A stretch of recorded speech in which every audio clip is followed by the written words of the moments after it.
We just want to protect our businesses and our people, and they will come because they won't have to pay tariffs if they build in America. So it's very amazing. You should get rid of the CHIP Act, and whatever's left over, Mr. Speaker, you should use it to reduce debt. President Donald Trump calling on House Speaker Mike Johnson to kill the CHIPS Act, not the CHIP Act. That came one day after the president celebrated a historic investment in Arizona by the world's largest computer chip maker, Taiwan-based TSMC, made possible in part by the CHIPS Act. Welcome back to Square Off. President Donald Trump called this a golden age for the country, but it's not aging very well economically after just 7 weeks in office. That TSMC flip-flop, just one example of the economic and political impact of Trump's policies on Arizona as of right now. Joining us are Barrett Marson, Republican consultant at Marson Media, and Stephen Slagaki, former Maricopa County Democratic Party chairman. Welcome to you both. Thank you. Thank you for having us. Is Arizona winning yet? I don't think we are. I sure don't think so. No, it's very early. I mean, there has been a lot of chaos and a lot of change. And I don't think we can judge the Trump administration in just a couple of weeks. But, he's got to do more of the scalpel, less the chainsaw. If I may add, it's been 6 weeks. 7 weeks, actually. 7 weeks, excuse me. We've seen the stock market going down. We've seen the consumer confidence go down. Egg prices, I thought that was the thing. Egg prices are going way, way up. We've got gas prices up. This is not good. Trump is riding the sugar high of his, honeymoon period, but he has to deal with the economy. There is no way around it. When he says, hey, my tariffs may cause a little bit of pain, but that's okay. That's not going to be okay for, regular citizens who, are struggling already to make ends meet. That will not be okay. He really has to pay attention to the economy. That is how he's dealing with the economy, though. Well, I think voters appreciate his immigration stuff so far. It's a trickle now coming across the border of illegal immigration. He's not doing the mass deportations quite yet, but I think voters are happy with that. But he has got to pay attention to the economy. He's got to do things to bring down prices. But look at that CHIPS Act example at the beginning. Okay, you're celebrating with TSMC one day, look at us, and the next day you're saying get rid of that money that helps them. Now, we don't know if that's going to happen, if Mike Johnson was even listening, right? But if you're in business and you see that and you see the flip-flopping on the tariffs, one day we're putting a tariff on Mexico, next day, let's wait a little bit. If you're in business, how do you plan? As I'm not a business owner myself, but I work with them quite a bit. And I just don't know how they can plan for this. One day there's a tariff, there's 20% on Mexico. Then the next day it's we're pausing. Then the next day it's back on. Then the next day it's, who knows? Every single day, I don't know how people can plan for this. Our business owners, they want stability. They want economic security on these things, and they're not getting it from the Trump administration.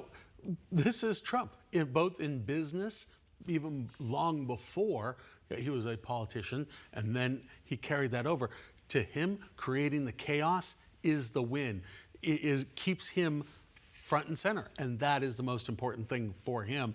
But he's going to have to reckon with an economy that is starting to get a little sluggish, where consumers are questioning what the near future will bring.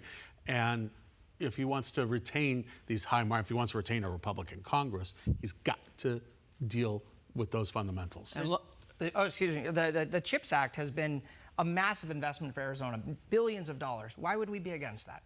But you know what? Look, that will not save Donald Trump, the CHIPS Act, because it certainly did not save Joe Biden and Kamala Harris. Sure. People who don't work in the chip industry have no idea what TMC is, what TMC does, and the economic impact. We don't see it. No, and agree, that just did not gain any traction during the 2024 campaign. However, if you're a business looking at this and saying, hang on, he's going to tell this to the world's largest chip maker. This is an important company. And he's saying, we're going to pull the rug out.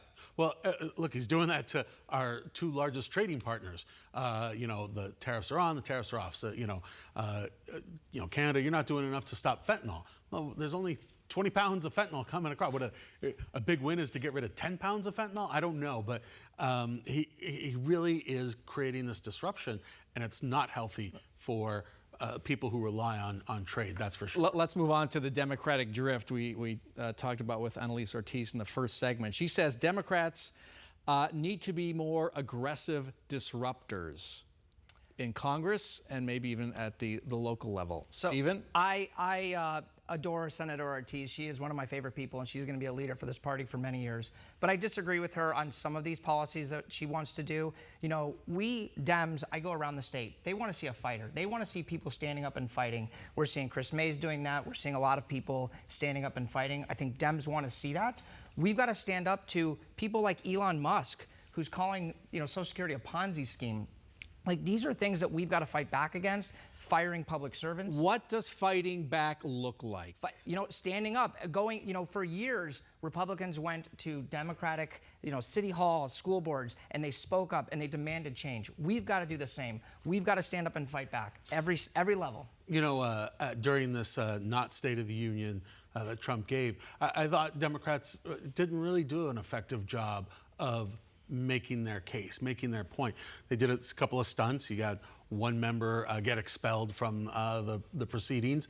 I don't think that advanced their arguments at all. I'm not saying that you should just sit down and shut up, but they couldn't even clap for the boy with cancer, right? I mean, come on, you got to at least do that. Not everything the orange man does is the devil. Why couldn't they clap? I understand there are some moments that I think we wish we would have taken back, and that is one of them. But at the same time, this is not business as usual.